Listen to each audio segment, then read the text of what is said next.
Hello guys, now in this video I'm going to show you how you can update your Audible app.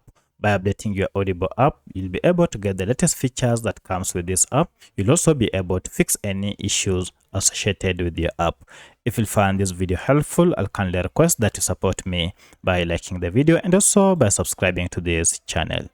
Alright, so the first thing you need to do to be able to update your Audible app is to go ahead and look for this app either through Google Play Store or App Store and find out if we have any update. For my case, I'm on Android and therefore I'll go ahead and go to Play Store here and search for the app just like that. And here we go, our app is here.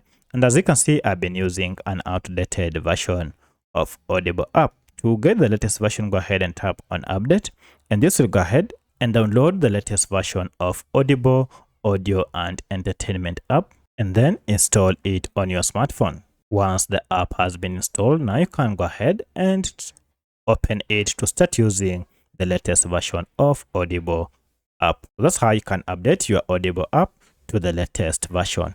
If you have any other question, kindly let me know in the comment section. Otherwise, thanks for watching and let's meet in the next video.